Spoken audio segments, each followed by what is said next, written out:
Hello everyone.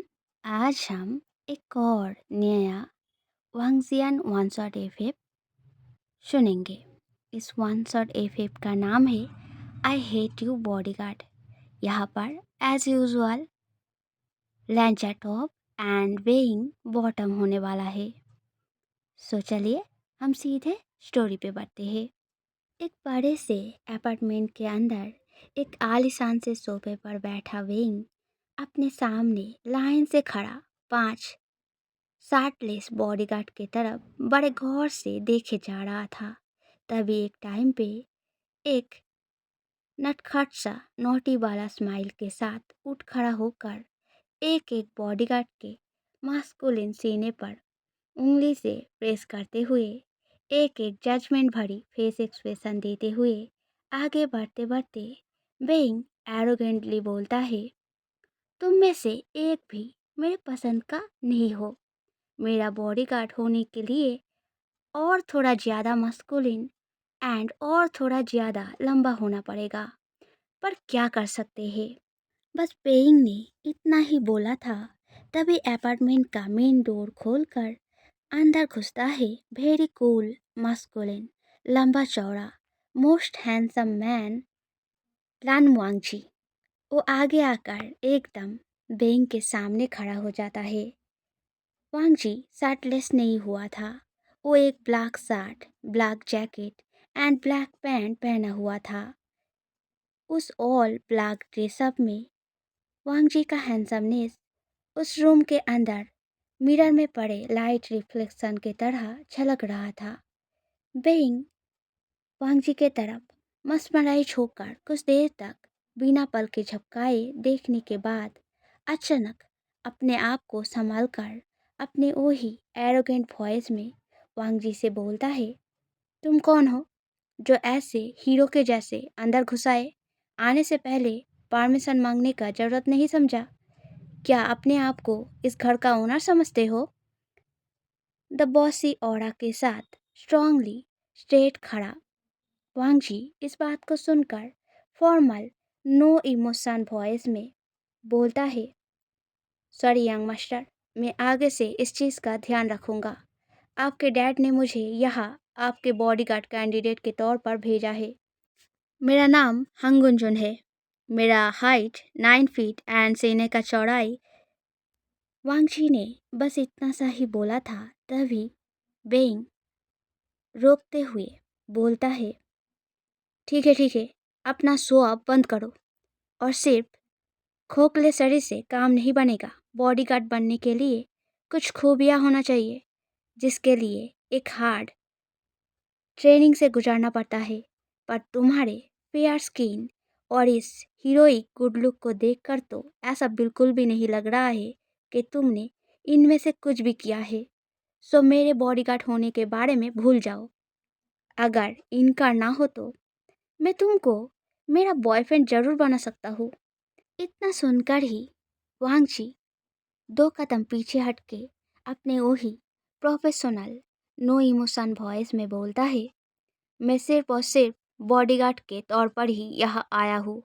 And don't worry young master, मैं आपको आंखें बंद किए हुए भी बहुत अच्छे से प्रोटेक्ट कर सकता हूँ। मेरे साथ रहते वक्त आपको एक छोटा सा खरोच आए, ये चीज़ सपनों में भी मुमकिन नहीं होने दूंगा। सो आई थिंक इस रूम में मौजूद बाकी सभी से ज़्यादा बेहतर बॉडीगार्ड सिर्फ मैं ही बन सकता हूँ आपके लिए। इस बात को एंड वांगजी के कॉन्फिडेंस लुक को देखकर सरप्राइज हो चुका बेइंग थोड़ा मुस्कुरा उठ के फिर वापस से सोफे पर जाकर बैठ के बोलता है, बहुत अच्छे, I like your over confidence. इसको तोड़ने में मज़ा आएगा, ठीक है? चलो तुम सब बाहर जाओ। एंड यू मिस्टर हंगुंजुन, तुम आज से मेरे बॉडीगार्ड हुए, तो अब से मैं हमेशा तुम्हें बिल्कुल मेरे नज़दीक देखना चाहता हूँ। आई होप तुम मुझे डिसअपॉइंट नहीं करोगे माय बॉडीगार्ड। इतना बोलकर बेइंग हवा में ही वांगजी की तरफ एक किस फेंकता है, जिसका रिएक्शन वांगजी अपने कोल्डनेस से जाहिर करता है, जिस चीज़ को देखकर बेंग उदास होकर थोड़ा सा नाराजगी दिखाते हुए बोलता है, बोरिंग कहेगा। इतना बोल के ही बेंग फिर मुस्कुरा उठकर नटखट अदा के साथ चुपके से बोलता है, पर बहुत जल्द तुम मेरे लिए रोमांटिक भी बन जाओगे, देख लेना। बेंग खुद से ऐसा बोल रहा था, तभी उसके फ़ोन पर एक कॉल आता है। जिस कॉलर नेम को देखकर बेंग का फेस एक अलग सा सैडनेस में बदल जाता है।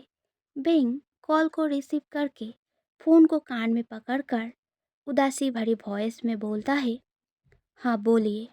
दूसरी तरफ से वो पर्सन कुछ बोलता है, जिससे बेंग का फेस एकदम से गुस्से में लाल होने लगता है।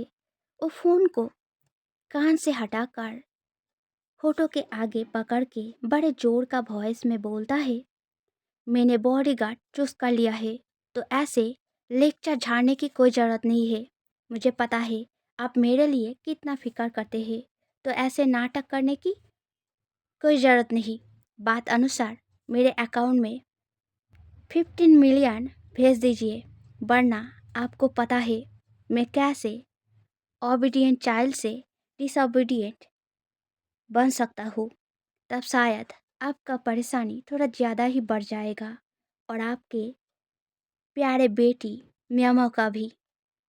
बेंग नजरें इधर उधर घुमाते हुए ये सब बोल ही रहा था, तभी उसका ध्यान जाता है आगे खड़ा वांगजी के ऊपर, जिसका कोल्ड फेस एक्सप्रेशन म्यामा का नाम सुनते ही एक अलग रिएक्शन में बदल जाता है। बेंग थोड़ी देर तक गौर से वांगजी के फेस की तरफ देखता रहता है, पर आखिर में कुछ समझ न पाके वो फिर से फोन में बातें करने में बिजी हो जाता है। तभी एक टाइम पे फोन को रख के बेंग सैडली थोड़ा चुपचाप बैठे रह के फिर एकदम से उठ खड़ा होकर वांगजी के करीब जाते हुए हल्का मुस्कान के साथ बोलता है, तुम्हें पता है कौन फोन किया था? जानना है तुमको? वांगजी इग्नोरेंटली 2 कदम पीछे हटकर डिस्टेंस को मेंटेन करते हुए कोल्डली नाम में सिर हिलाता है। इस चीज़ को देखकर बेंग फिर उदास होकर फिर हल्के से मुस्कुरा उठकर एकदम से जाके वांगजी को वेरी टाइटली हक कर लेता है। वांगजी के सीने में फेस को रख के सुकून से आंखें बंद करते हुए बेंग बोलता है, मुझे लगा ही था तुम बहुत वार्म हो गए। मेरा मूड थोड़ा खराब है, तो प्लीज़ मुझे थोड़ा कंफर्ट करो।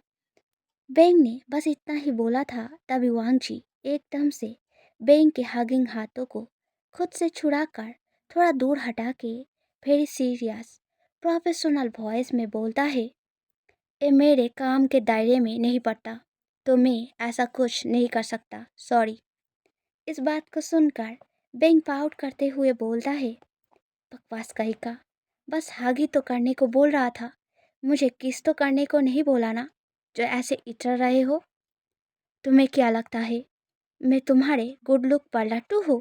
पागल कहीं का। इतना बोलकर बेंग एक मुंह बनाकर फिर सीधे वहाँ से बाहर की तरफ चलने लगता है। इसको देखकर वांगजी भी उसके पीछे जाने लगता है।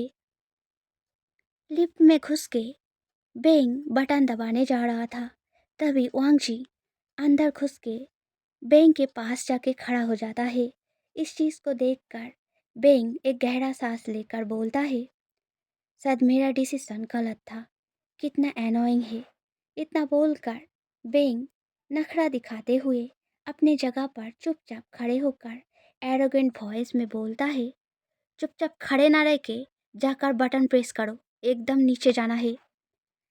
जब नीचे पहुंचने के बाद बेंग चलते हुए एंट्रेंस गेट की तरफ जा रहा था, तब वांगजी को भी उसके पीछे पीछे जाते देख वांगजी की तरफ देख के बेंग गुस्से में बोलता है, क्या तुमने सच में बॉडीगार्ड का ट्रेनिंग पास करके आया है, या फिर ऐसे ही मुझे तंग करने के प्लान बनाकर आए हो?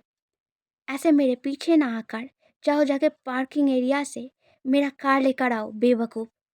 इतना बोलकर बेंग वांगजी के तरफ कार के की को फेंक के मारता है, जिसको वांग जी इंस्टेंटली कैच कर लेता है। बेंग का कार की एक क्यूट सा डॉल रिंग के साथ अटैच किया हुआ था, जो वांग जी के ग्रिप में पड़ते ही एकदम से टूटकर जमीन पे गिर जाता है।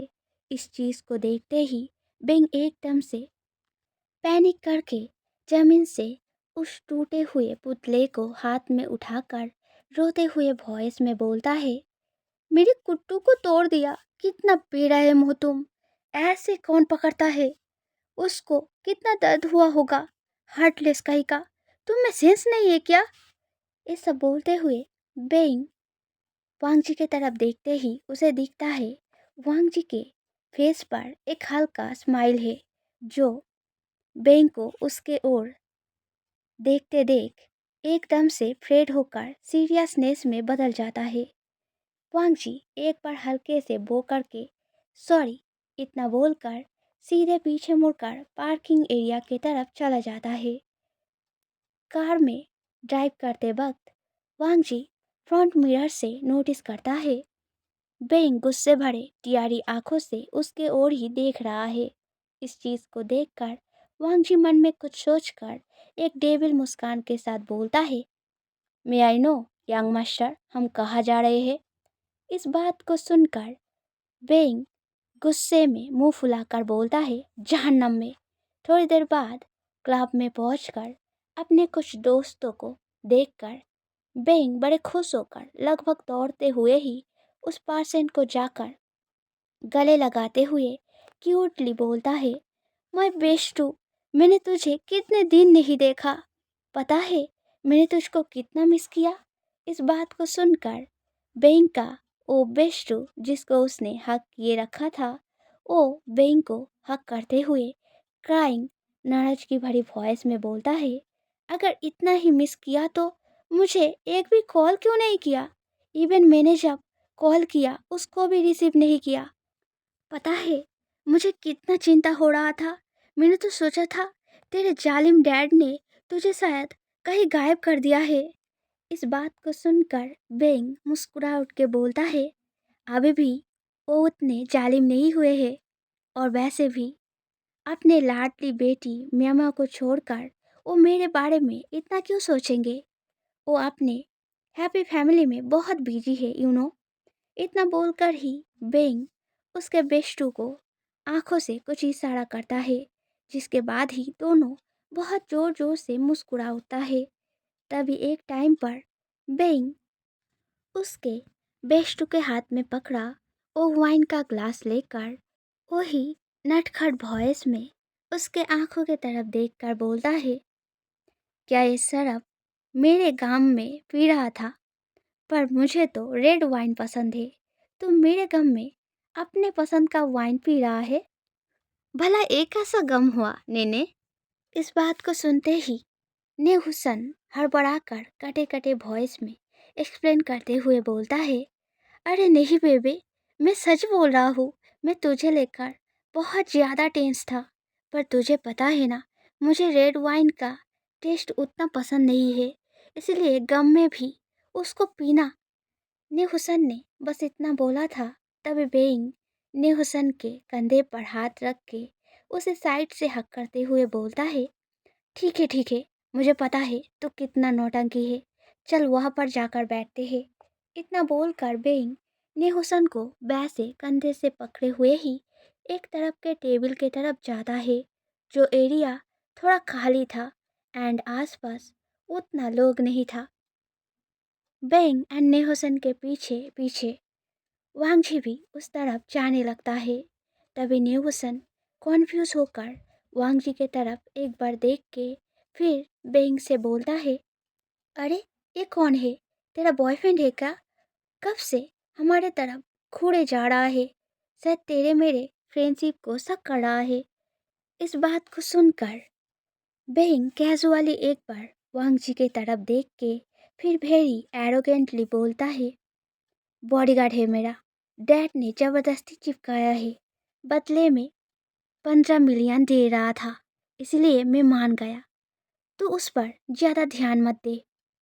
जब बेइंग उस टेबल के पास पहुंचकर सोफे पर बैठता है, तब एक दर्द भरी चीख के साथ वापस से उठ खड़ा होकर सोफे की तरफ देखते हुए बोलता है, क्या इन लोगों ने सीट चेंज किया? ये सोफा कितना हार्ड है। इस बात को सुनकर नेहुसन सरप्राइज होकर सोफे पर धीरे से बैठकर अच्छे से चेक करते हुए बोलता है, कहा नहीं तो, मुझे तो कुछ फील नहीं हो रहा है। इस बात को सुनकर बेंग चीर उठकर बोलता है, तेरा फीलिंग्स है जो तुझे फील होगा। तुझे दिक्कत नहीं तो तू बैठ जा, मुझे नहीं बैठना इसमें। इतना नेहुसन से बोल के ही बेंग एकदम से वांग जी की तरफ देखकर बोलता है, जरा यहाँ आकर बैठ जाओ, मुझे तुम्हारे गोद में बैठना है। इस बात को सुनकर वांग जी एक आईब्रो ऊपर उठाकर कॉन्फ्यूज होकर बोलता है, सॉरी यंग मास्टर, मुझे ठीक से समझ नहीं आया, क्या आप दोबारा रिपीट करेंगे? अब बेइंग बड़े इरिटेट होकर बोलता है, मैंने बोला यहाँ आकर बैठो, मुझे तुम्हारे गोद में बैठना है क्योंकि ये सोफा बहुत हार्ड है। अब समझ आया?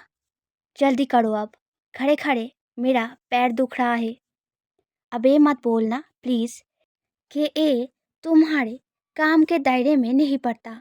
अगर ऐसा ही कुछ बोलने वाले हो तो प्लीज़ अपना मुंह बंद ही रखो एंड उल्टे पाँव निकलो यहाँ से। फिर अपना मुंह दिखाने का जुर्रत मत करना। मुझे तुम जैसे इतराने वाले बॉडीगार्ड का कोई ज़रूरत नहीं है, ओके? Get out now. बेंग ऐसा बोल रहा था तभी वांगची बेंग की तरफ एक एंग्री लुक में देखते हुए एक एक पाव करके आगे बढ़ने लगता है।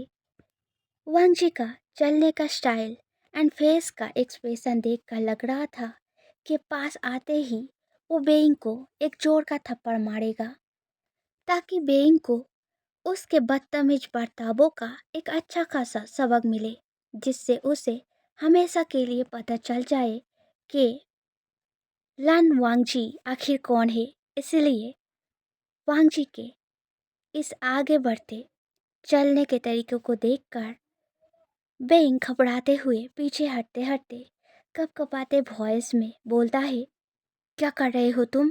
ऐसे आगे क्यों आ रहे हो? मैंने बोला ना जाओ, क्या तुम्हें सुनाई नहीं दिया?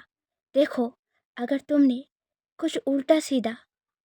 बेंग ने यही तक बोला था तभी वांगजी आगे आकर सोफे पर शान से बैठ के फिर बेंग को खींचकर अपने लैप में बिठाकर कमर पे वेरी टाइटली गैप करते हुए दबे एंगर भरे वॉइस में बोलता है, कम सीट यंग मास्टर, आप कंफर्टेबल तो हो ना? या फिर लैप के ऊपर एक पिलो भी रख दूँ? पेंग वांगजी के हाथ को कमर से हटाने का कोशिश करते हुए दर्द भरी वॉइस में बोलता है, क्या कर रहे हो? छोड़ो, मुझे लग रहा है। इस बात को सुनकर वांगजी एक स्मिंग करके एकदम से हाथ को हटाकर बहुत कॉन्सन वॉइस में बोलता है, मैं तो बस आपको सपोर्ट दे रहा था ताकि आप गिर ना जाए। क्या बहुत जोर से लगा आपको? इस बात को सुनकर वेंग आंसू भरे आंखों से वांगजी के ओर देखता है, फिर हाँ में सर हिलाकर बोलता है, हरकतें बॉडीगार्ड की तरह करो, मेरे बॉयफ्रेंड की तरह नहीं। भूलो मत, तुमने मना कर चुका है और या फिर मेरे साथ थोड़ा सा रहने के बाद ही तुम्हारा इरादा बदल गया। इस बात को सुनकर वांगजी बड़े इग्नोरेंटली दूसरी ओर मुंह मोड़ लेता है। इस चीज़ को देखकर बेंग बहुत उदास होकर टेबल से एक शराब का ग्लास लेकर एक घूंट में सारा शराब पी लेता है। इस चीज़ को देखकर पास के एक सोफे पर बैठा निहोसन शॉक्ड होकर जल्दी से बेंग को मना करते हुए कुछ बोलने जा रहा था तभी एक ही ग्लास से पूरा नशे में धुत हो चुका बेंग लड़खड़ाहट भरी वॉइस में बोलता है, यस माय बेस्टू, एंजॉय नेने, पिक द ग्लास। मेरे पास 15 मिलियन है, बहुत सारा पैसा, सो बिल के बारे में नो वरी। आधी रात तक जम के एंजॉय करने के बाद ढेर सारा शराब पीकर नशे में धुत बेंग चलते टाइम लड़खड़ाते हुए एक बार इधर तो एक बार उधर जाते हुए बहुत से बातें बड़बड़ाए जा रहा था, जिसमें उसके डैड को गाली देने से लेकर उसके मरे हुए माँ के लिए रोना तक सब कुछ शामिल था। बहुत देर तक बेंग का ये बर्ताव टॉलरेट करते हुए एक टाइम पर और न सह पाके लन वांगची एकदम से आगे बढ़ के सीधे बेंग को कंधे पर उठा के गाड़ी के तरफ चलने लगता है। तभी बेंग लड़खड़ाहट भरी वॉइस में शिकायत करते हुए बोलता है, बैड बॉडीगार्ड, मुझे छुओ मत, मैं बहुत कीमती हूँ, तुम्हें पता है। तुम ऐसे ही मुझे उठा नहीं सकते, अपने मास्टर से पूछना चाहिए। तुम मेरा बॉयफ्रेंड नहीं जो ऐसे बिना परमिशन के मुझे। बेंग ने इतना ही बोला था, तभी वांगजी बहुत जोर से गुस्से में साउट करके बोलता है, शट अप यू इडियट, तुम्हें पता भी है मैं कौन हूँ? अगर तुम्हें पता होता मैं लन वांगजी तुम्हारा बॉडीगार्ड बन के तुम्हें ये सारे चैरिसमेंट दे रहा हूँ तो तुम तो कब का सरप्राइजनेस के मारे बेहोश हो जाते। बट यू नो व्हाट, इस सब कुछ मैं बस तुम्हारे बहन मैमा के लिए सह रहा हूँ। मैं आया भी था उसका ही बॉडीगार्ड बनने के लिए, उससे थोड़ा टाइम स्पेंड करके उससे अपने प्यार का इजहार करने के लिए। पर आखिर में तुम जैसे इडियट के साथ फंस गया। ये सारा चेरिसमेंट उसका होना चाहिए था, पर सब कुछ बर्बाद होता जा रहा है, मेरा समय एंड सब कुछ। दूसरे दिन सुबह अपने सर पे दर्द लेकर नींद से उठा बेइंग मेट का लाया हुआ लेमन वाटर पीते पीते इतना तक रात का मेमोरी याद करके बहुत ज़्यादा गुस्सा एंड मन में बहुत ज़्यादा दर्द लेकर एकदम से बिस्तर से उठकर रूम पे लेमन वाटर लेकर आया। मेट को पूछता है, मेरा बॉडीगार्ड अब कहाँ है? इस बात को सुनकर वो मेड वो करके बोलता है, वो सुबह सुबह बाहर गए हैं, शायद कोई ज़रूरी चीज़ था। उनका फेस बहुत सीरियस था। मैंने पूछा पर उसने कोई जवाब नहीं दिया। इस बात को सुनकर बेंग बहुत ही सीरियस हो उठकर हाँ में सिर हिलाते हुए खोए खोए वॉइस में बोलता है, इसीलिए मैं सोचूं उसका ऑरा ऐसा क्यों है। लन वांगजी हो गए तुम अपने घर के, मेरे पास तुम बस मेरा बॉडीगार्ड हो। वो बॉडीगार्ड जिसको सैलरी मेरे वजह से मिलता है। हाँ मुझे पता है तुम कितना रिच हो, पर यू नो व्हाट, मुझे उससे कोई फर्क नहीं पड़ता। मुझे बस इतना फर्क पड़ता है कि तुम मेरे प्यार को ठुकरा कर मेरे सौतेला बहन म्याऊ म्याऊ, जिससे मैं एकदम पसंद नहीं करता, उससे प्यार करते हो। उसे पाने के लिए तुम मेरा बॉडीगार्ड बनने का नाटक करके यहाँ रह रहे हो। इस चीज़ को मैं टॉलरेट नहीं करूँगा। इसका सज़ा तुम्हें ज़रूर मिलेगा। फेरी सुन। पेंग ये सब सोच ही रहा था, तभी रूम के खुले दरवाजे पर कोई नॉक करता है। इस आवाज़ से चौंक कर बेंग अपने ख्यालों से बाहर आकर दरवाजे की तरफ देखता है एंड एकदम से उसके फेस पर एक गुस्से भरा स्माइल आ जाता है, क्योंकि वह वांगजी खड़ा था।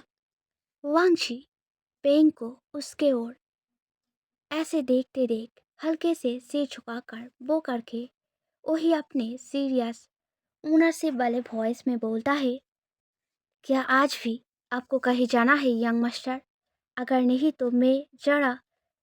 वांगजी ने यही तक बोला था, तभी बेइंग एकदम से मोकिंगली बोलता है, तुम्हें क्या लगता है बॉडीगार्ड, क्या मैं कोई हाउस वाइफ हूँ जो चुपचाप घर पे बैठा रहूँगा? ऑफ कोर्स मैं बाहर जाऊँगा, ये मेरा उम्र है घूमने फिरने का। और उसी वजह से तो मेरे डैड ने तुम्हें एज ए बॉडीगार्ड काम पे रखा है ना? या फिर तुम्हें लगता है कि मेरा डैड भी तुम्हारे गुड लुक से मस्मराइज होकर तुम्हें ये काम यूं ही देने का सोचा है?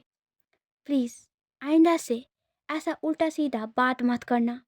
चुपचाप जाकर कार रेडी करो, मुझे एक ब्रांड शॉप में जाना है, मुझे कुछ ब्रांडेड थिंग खरीदना है।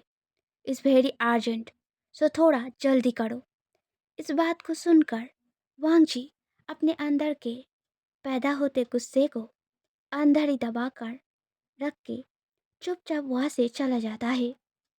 वांग जी को ऐसे उसके बातें सुनकर शांत पड़ जाते देख बेंग बड़े सेटिस्फाइंगली मुस्कुराते हुए बोलता है, अभी तो बस शुरुआत है।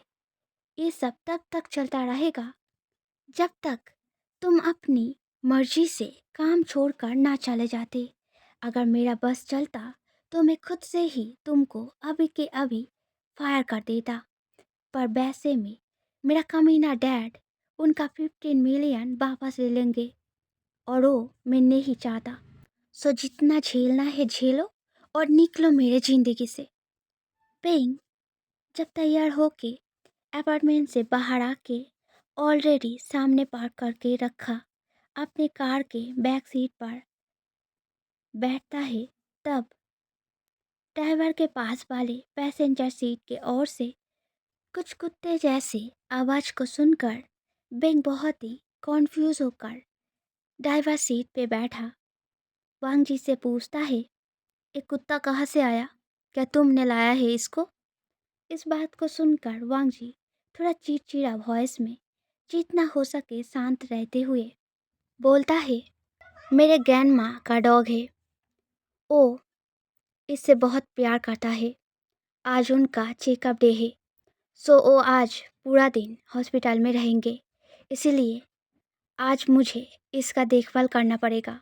इसी वजह से मैंने आज सुबह आपसे छुट्टी मांगने गया था, per your urgent matter is come fast. तो आखिरी वाले वर्ड में थोड़ा मोकिंगनेस झलक रहा था, जिसको सुनकर बेंग भी चिढ़कर एरोगेंटली बोलता है, हाँ मैं मास्टर हूँ तुम्हारा, सो मेरा हर चीज़ पहले आएगा। क्या तुम्हें उससे कोई प्रॉब्लम है, इडियट? इतना बोलकर बेंग सीट से थोड़ा उठकर आगे के सीट की ओर झुकता है। इस चीज़ को देखकर वांग जी एकदम से एक जोर का ब्रेक मारता है, जिससे बेंग का सिर सीधे जाकर वांग जी के सिर से टकरा जाता है। बेंग दर्द में चीख उठकर सिर पर हाथ फिराते हुए गुस्से में साउट करके बोलता है, क्या पागल हो? ठीक से गाड़ी चलाना भी नहीं आता तुमको? क्रेजी कहीं का, क्या सोचकर ब्रेक मारा तुमने? इन सभी बातों को सुनकर वांग जी फ्रस्ट्रेटेड हो उठकर डेविल स्मिंग के साथ बोलता है, जिस चीज़ को सोचकर आप ऐसे उठकर सामने झुक रहे थे, वो भी ऐसे फुल स्पीड में कार चलते टाइम, उसी एक पागलपन भरी सोच की वजह से ही मुझे भी ऐसे ब्रेक मारना पड़ा, वरना अगर आपको कुछ हो जाता तो आप तो दोस्त एज ए बॉडीगार्ड मुझे ही देते ना। इस बात को सुनकर बेंग एक मोकिंग मुस्कान के साथ वांग जी को बोलता है, तो फिर तो मुझे तुम्हें थैंक यू बोलना चाहिए नहीं, इडियट कहेगा। इतना बोलकर बेंग आगे की पैसेंजर सीट में बैठा सुंदर सा सफ़ेद कलर के डॉग को अपने हाथ में उठा लेता है। तभी वांग जी एकदम से सीरियस वॉइस में मना करते हुए बोलता है, डोंट टच हर, उसका एक पैर वीक है, रेकलेस मूवमेंट से उसे दर्द हो सकता है।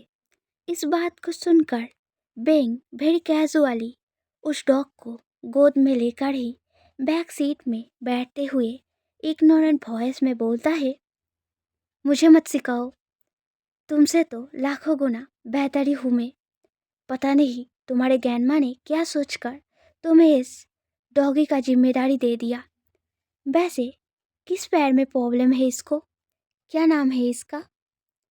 वांग जी कार ड्राइव करते हुए ही एक गहरा साई करके बोलता है, इसका नाम मिमी है। उसके चोट लगे पैर में एक रेड रिबन बंधा हुआ है।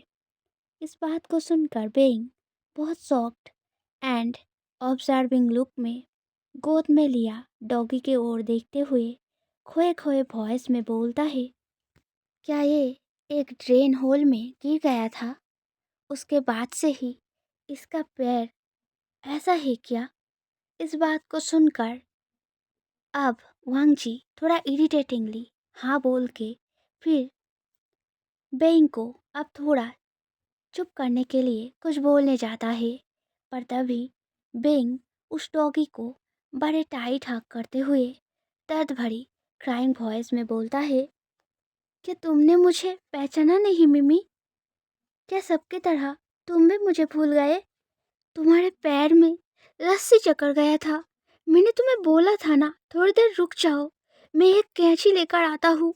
अगर मेरा बात मान लेते तो ये सब कुछ कुछ भी तो नहीं होता ना।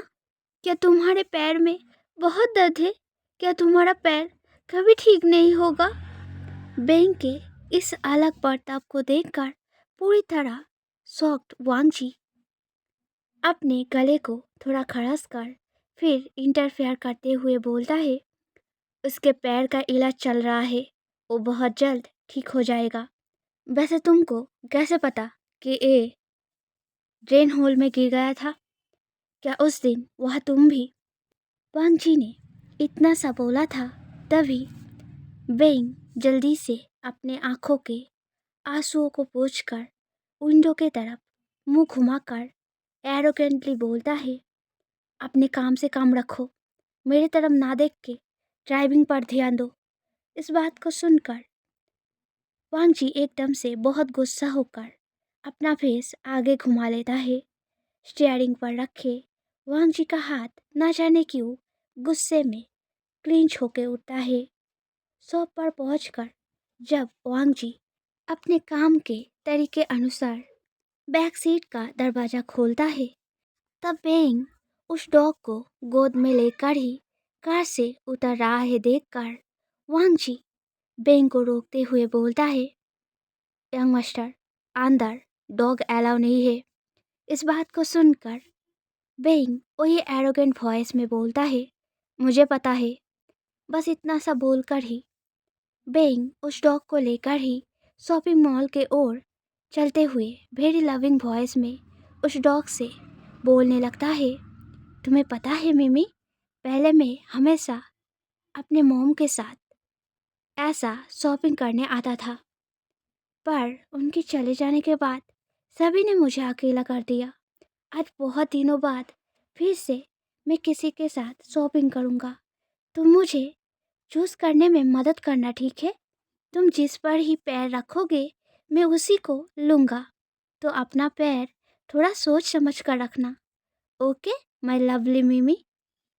बेंग के इस बर्ताव को देखकर कॉन्फ्यूज वांगजी जल्दी से अपने फ़ोन को निकालकर किसी को एक मैसेज करता है।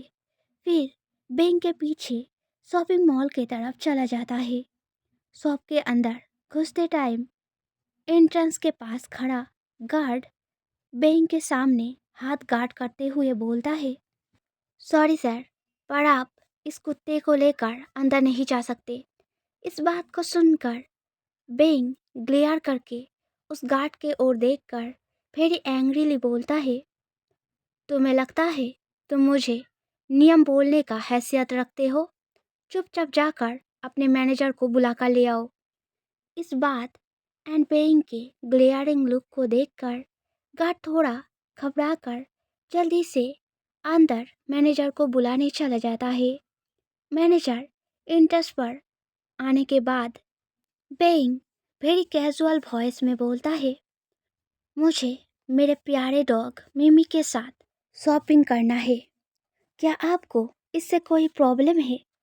इस बात को एंड बेइंग के वेरी कैजुअल बिहेव को देखकर वो मैनेजर थोड़ा कुछ स्ट्रेंज फील करते हुए स्टिल मना करने के लिए कुछ बोलने जाता है।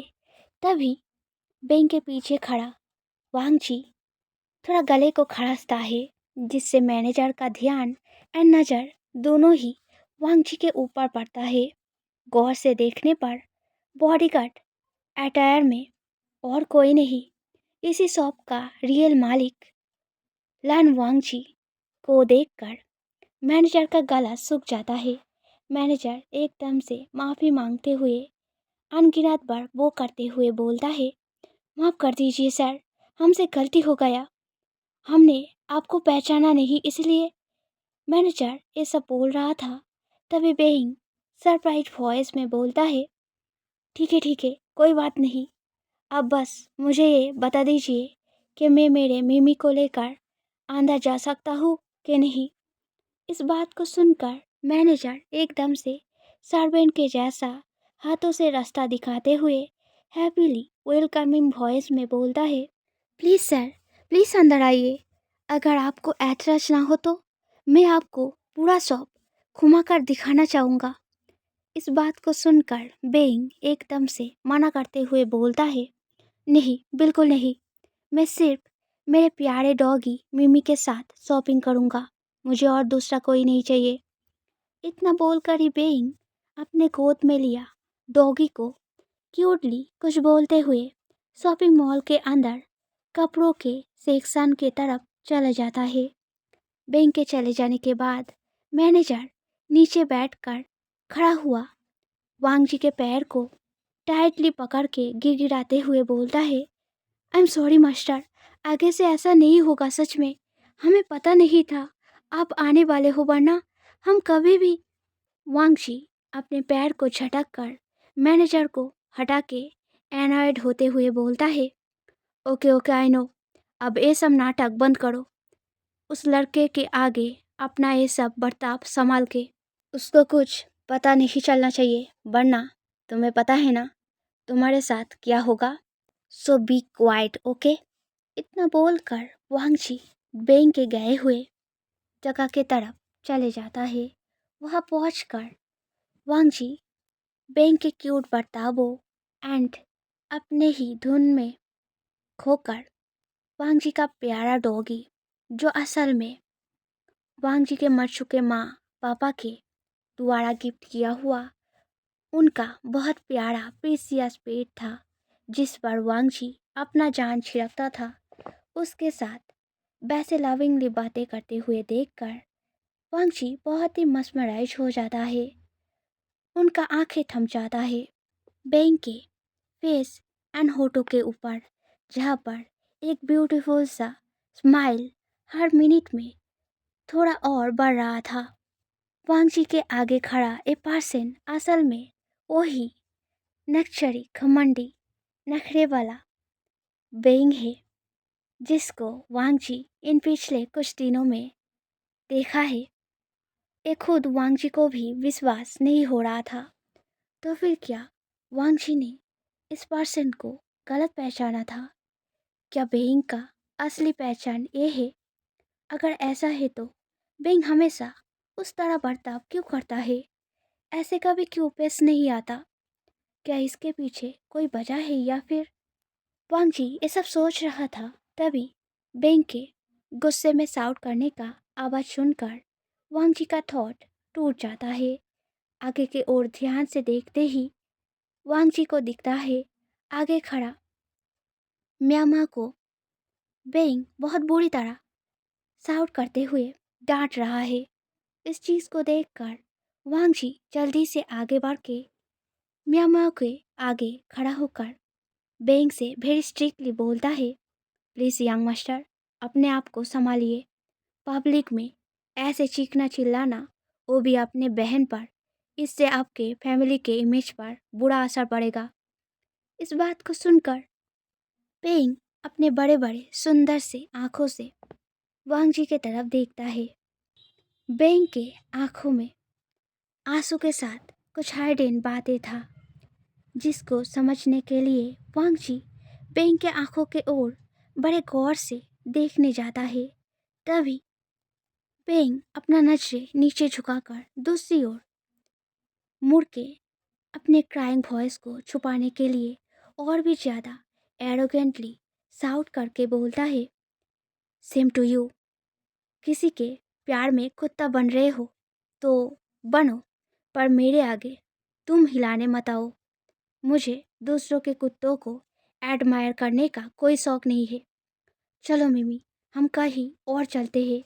यहाँ का एनवायरनमेंट गंदा हो गया है, हम इसमें सांसें लेंगे तो हम भी पूरा गंदा हो जाएंगे। इसीलिए चलो चलते हैं, जिसका गंदगी है उसको साफ करने देते हैं, ठीक है? ऐसा करके उस गोद में लिया डॉग से बातें करते हुए बेंग वहाँ से किसी और तरफ चला जाता है।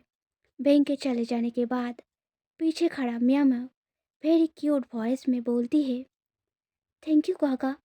क्या तुम भैया का नया बॉडीगार्ड हो? मैंने तुम्हें कभी देखा नहीं, इसीलिए। दरअसल मेरा भैया थोड़ा सा एरोगेंट है, इसलिए हमेशा थोड़ा उखड़ा बिहेव करता है। पर मन का शायद बहुत अच्छा है, क्योंकि वो हमेशा मुझे देखते ही बिना बात के बहुत बुरी तरह कड़वे बातों से मुझे डांटते तो है, पर कभी भी मुझ पे हाथ नहीं उठाए।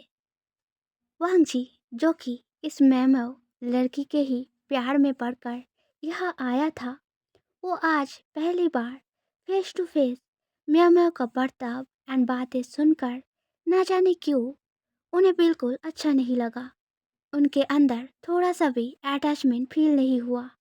थोड़ी देर पहले भी बैंक के उस छुपे हुए बर्तावों को देखकर जो फीलिंग्स उसके दिल के अंदर हलचल कर रहा था, वो अब पूरी तरह कैसे ना जानो शांत हो चुका है।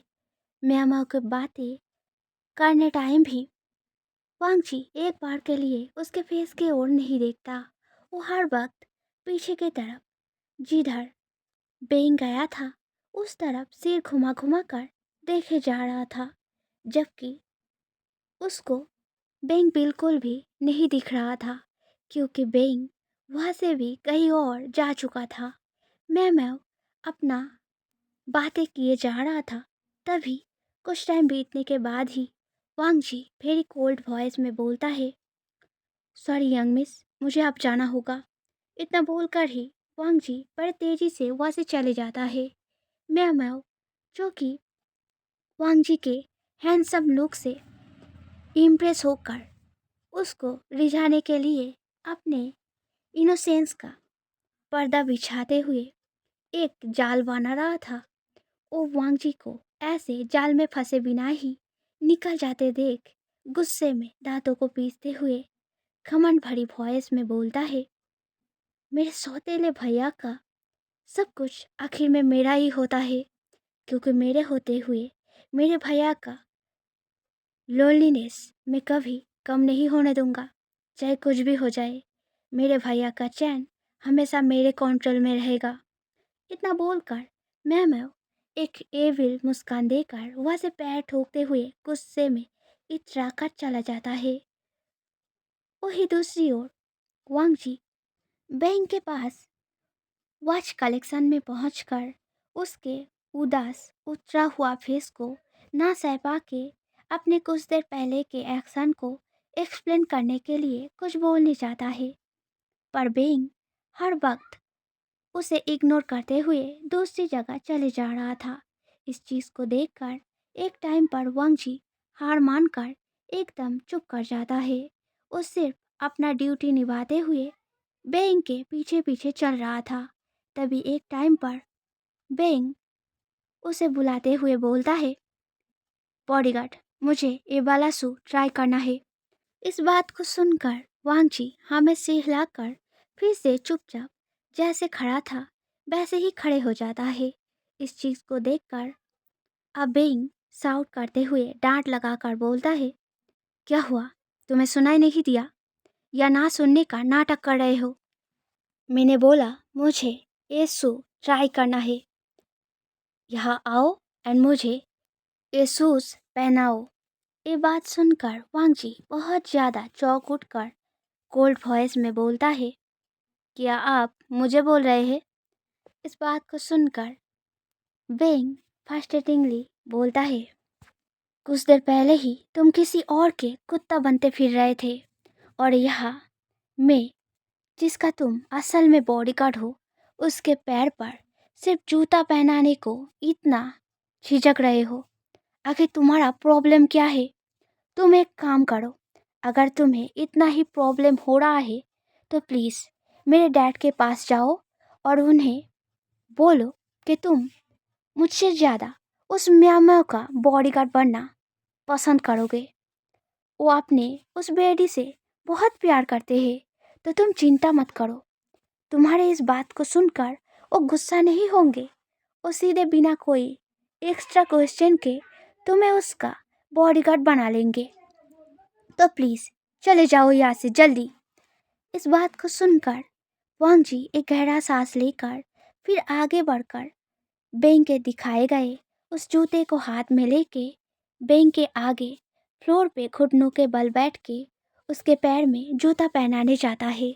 तभी बेंग अपना पैर हटाकर वापस से एक दूसरा जूते के तरफ दिखाकर एरोगेंटली बोलता है, ए वाला नहीं, ओ वाला पहनना है। इस बात को सुनकर वांग जी बेंग के हाथ को फॉलो करके उस तरफ देखकर कॉन्फ्यूजन भरी सीरियस वॉइस में बोलता है, पर कुछ देर पहले तो आपने इस वाले को। वांग जी ने यही तक बोला था, तभी बेंग एकदम से गुस्से में जोर से साउट करके बोलता है, हर वक्त सवाल सवाल और सवाल। तुम आखिर समझते क्या हो अपने आप को? भूलो मत, मैं तुम्हारा नौकर नहीं, तुम मेरा नौकर हो, बॉडीगार्ड हो तुम मेरे। याद रखो इस चीज़ को अच्छे से। हटो मेरे सामने से, नहीं पहनना मुझे कोई शूज़, डिस्कास्टिंग कहेगा। इतना बोलकर बेंग वांग जी के शूज़ पकड़े हाथ को लात मार के हटाकर वहाँ से गुस्से में चला जाता है। अब बेंग के इस बर्ताव से वांग जी का ट्रिगर हिट हो जाता है। वो गुस्से में अपने दांतों को पीसते हुए बोलता है, you are crossing limit young master. मुझे पता नहीं मैं कब तक टॉलरेट कर पाऊंगा, but I am trying my best to not showing you my real side. सारे दिन को जैसे तैसे खुद को रोकते हुए बिताकर जब रात को वांग जी अपने आलीशान वेरी बिग लग्जरियस मेंशन में लौटकर उसके बड़े से रूम के बड़े से लग्जरियस बाथटब के पानी में रिलैक्स होकर लेटे हुए नहाकर अपने सारे फ्रस्ट्रेशन को धोकर साफ कर रहा था, तभी उसके फ़ोन में उसका पर्सनल सेक्रेटरी कॉल करता है। वांग जी का फ़ोन, जो कि बाथटब के एक किनारे पर रखा हुआ था, उसको वांग जी हाथ में उठाकर इरिटेटिंगली कोल्ड वॉइस में बोलता है, बात क्या है जो डिस्टर्ब करने चले आए? इस बात को सुनकर दूसरे तरफ से पर्सनल सेक्रेटरी चेंगछा स्टार्टलेटेड वॉइस में बोलता है, ओ मास्टर, आपने जो सीसीटीवी फुटेज अरेंज करने के लिए फ़ोन पे मैसेज करके बोला था, उसको भेज दिया है आपके ईमेल पे। बस यही इन्फॉर्म करना था। इस बात को सुनकर वांग जी बस ठीक है बोलकर कॉल काट देता है। वैसे बाथटब में बैठे बैठे रिलैक्स करते हुए ही उसके प्यारे डॉग मिमी का असली रेस्क्यू वाला परफेक्ट एंगल का प्रॉपर क्लियर फुटेज देखकर वांग जी के फेस पर डिसबिलीव सिकन छा जाता है, क्योंकि फुटेज में साफ साफ दिख रहा था कि मिमी को उस ड्रेन होल से कोई और नहीं, बेंग ने ही बचाया है। पर वांग जी के ग्रैनी के बात अनुसार तो उसने समझा था वो पर्सन असल में म्यामा है। आखिर जिस असल वजह से ही वांग जी म्यामा के बारे में सारा डिटेल्स एंड तस्वीर जुगाड़ करके उसके साथ शादी करने का सोच लिया था, क्योंकि उसे लगा था जो पर्सन उसके डॉगी के लिए इतना कर सकता है उसका हार्ट सच में बहुत प्योर होगा। इसीलिए वांग जी के दिल में अगर कोई रहेगा तो सिर्फ वही होगा जो उसके डॉग का सेवियर है। पर असल सच्चाई तो कुछ और ही निकला। अब वांग जी क्या करेगा, क्योंकि वो जिसको जो सोचकर जो सब डिसीजन लेकर रखा था वो लोग असल में वो नहीं है। इसीलिए अब अगर वांग जी अपने सोच पर ही अड़े रहा तो उसको एक लड़के से यानी कि उस एरोगेंट बेइंग से शादी करना पड़ेगा। इतना सोचकर ही वांग जी पानी पर जोर का हाथ पटकता है, फिर गुस्से में चीख कर बोलता है, नहीं, ऐसा कभी नहीं होगा। रात को सोने जाने से पहले वांग जी अपने ग्रैनी से बहुत अच्छे से सब कुछ डिटेल्स में पूछने का कोशिश करता है, कहीं कुछ छूट तो नहीं रहा है ये जानने के लिए। पर ग्रैनी उस पहले दिन के तरह ही आज भी बोलती है, मैंने बोला ना, मैंने उस दिन चश्मा ले जाना भूल गया था, इसलिए मुझे उसका फेस ठीक से दिखा नहीं। और आवाज़, वो मैंने ज़्यादा ध्यान नहीं दिया। उम्र हो रहा है मेरा, मुझे बस उसका 2-3 बातें ही याद है और कुछ नहीं। तू फिर से ये सब क्यों पूछ रहा है? उस दिन तो सब बता दिया था। तो फिर? बहुत रात हो गया है, जा कमरे में जाकर सो जा। मैं भी मिमी को खिलाकर फिर सो जाऊंगी। सारी रात बिस्तर पर लेटे हुए वांगजी को बैंक के बहुत सारे बातें याद आने लगता है, जिन सब को सोचते हुए वांगजी को बैंक के बारे में कुछ कुछ तो समझ आ रहा था, पर कुछ कुछ इतना ही पजल था कि उनको समझते हुए वांगजी के फोrehead पर रिंकल पड़ने लगा था। तभी एक टाइम पर वांगजी जब सारे उलझे थॉट से तंग आकर अपना आंखें बंद करता है, तब उसके आंखों में बेंग का वो तस्वीर झलक उठता है, जहाँ पर बेंग बहुत ही लविंगली मुस्कुराते हुए उसके डॉगी के ओर देख रहा था। ये वाला बेंग बहुत ज़्यादा ब्यूटीफुल था, इतना कि वांगजी के इरिटेट हो चुका ग्रम्पी फेस पर एक अलग मुस्कान आ जाता है। आंखों में झलक उठा बेंग के इस ब्यूटीफुल फेस को एडमायर करते हुए वांगजी के दिल में बहुत से क्रेविंग पैदा होना शुरू हो जाता है। उसे अब की बार उसके डॉगी के लिए नहीं, बेंग के उस ब्यूटीफुल मुस्कान के लिए बेंग से शादी करना था।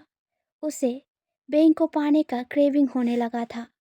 उसे बेंग चाहिए था, सिर्फ सॉफ्ट हार्टेड होने के वजह से नहीं, बेंग के वो सारे अदा के वजह से, जिन सब को मिलाकर बेंग उसके लिए अब एक बहुत एट्रैक्टिव पर्सन बन चुका था, जिसकी तरफ वांगजी एट्रैक्ट हो चुका था।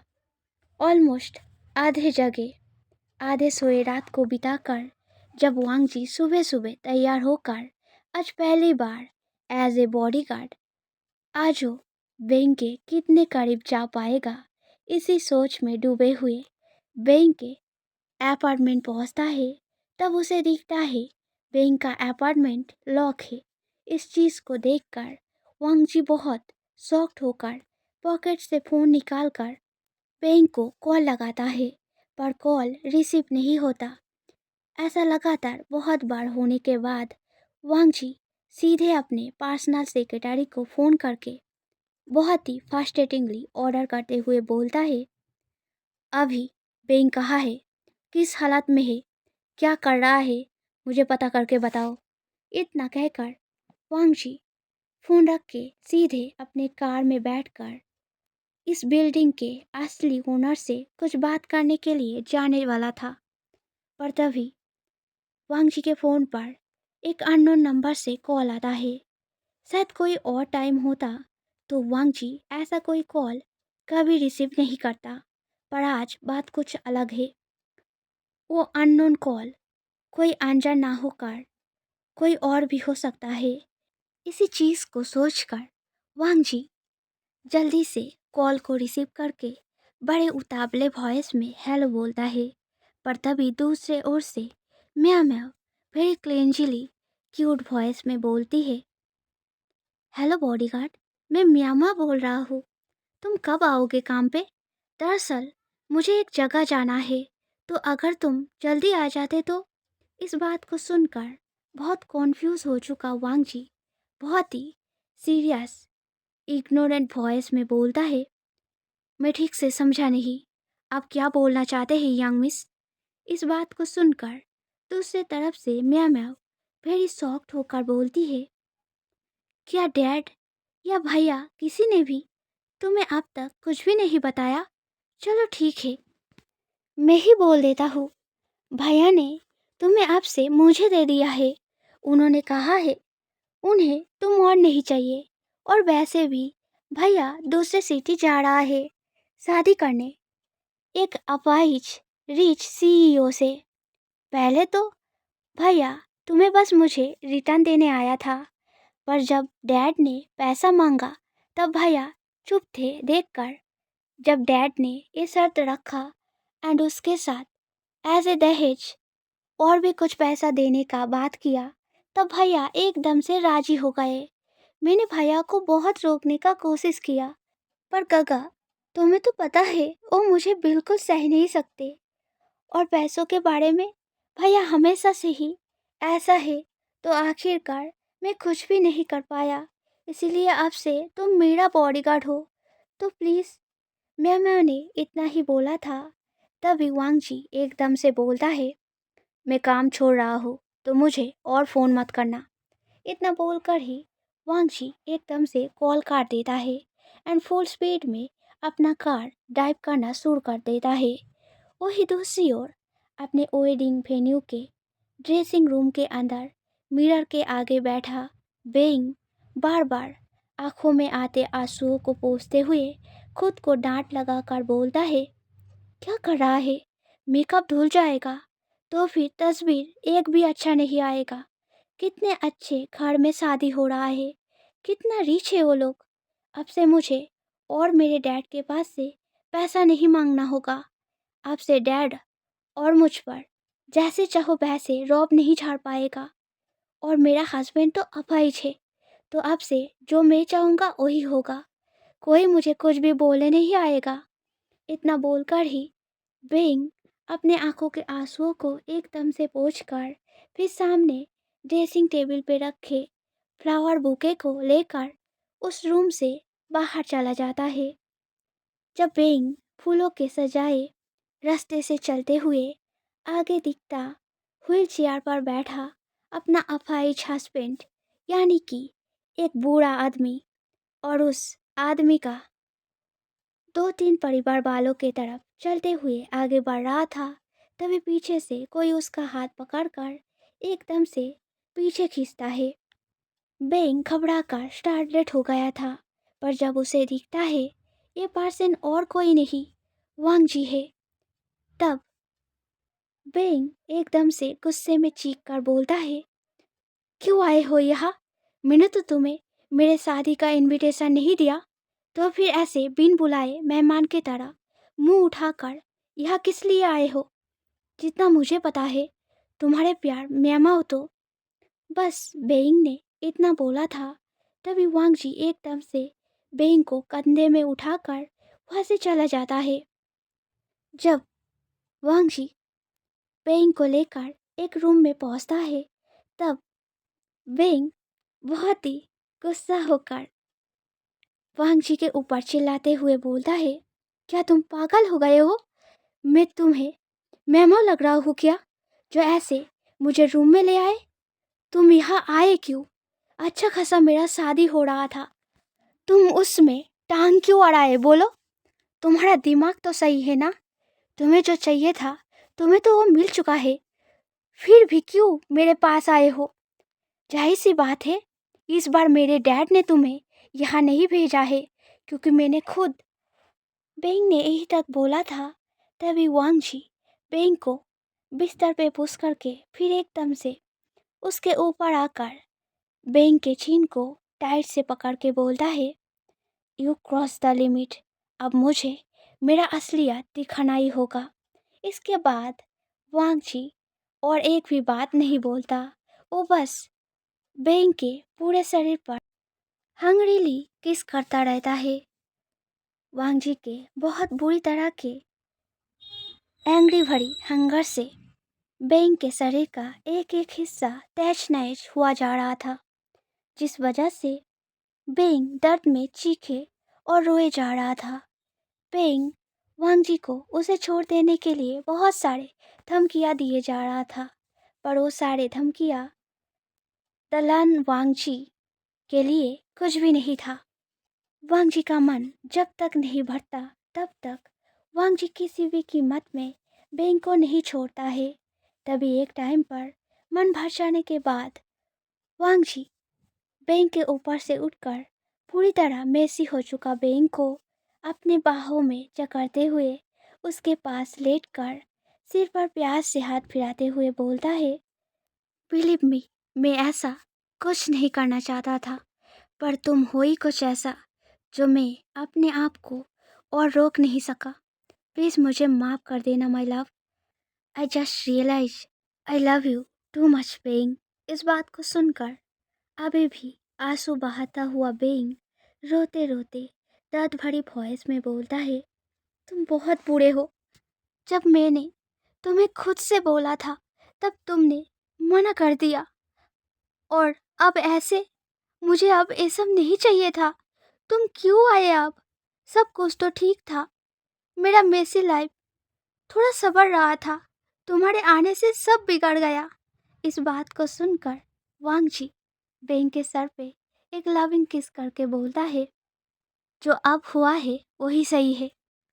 चाहे तुम मानो या ना मानो, अब से मैं लन वांग जी तुम्हारा हस्बैंड हूँ। अब से तुम जितना चाहे उतना नखरा कर सकते हो। चाहो तो इस बार मेरे सीने पे भी लात मार सकते हो, मैं कुछ नहीं बोलूँगा, ठीक है? इस बात को सुनकर वेंग रोते रोते मुस्कुरा उठकर वांग जी के सीने पे एक जोर का मुक्का मार के बोलता है, I hate you, you filthy bodyguard. So हमारा ये वाला वन शॉट यहीं पे ख़त्म होता है। इतने देर तक जिन लोगों ने भी सुना, सभी कमेंट में बताना कैसा लगा ये वाला वन शॉट। एंड आगे भी बहुत सारे ऐसे ही और भी सुंदर सुंदर धमाकेदार वन शॉट आने वाला है। So stay tune. तब तक मैं लिखता रहता हूँ और आप लोग सुनते रहो। ओके, स्टोरी अच्छा लगा ये वाला तो लाइक सब्सक्राइब कमेंट करना। तो फिर मिलते हैं नेक्स्ट वीडियो में। चलो बाय बाय।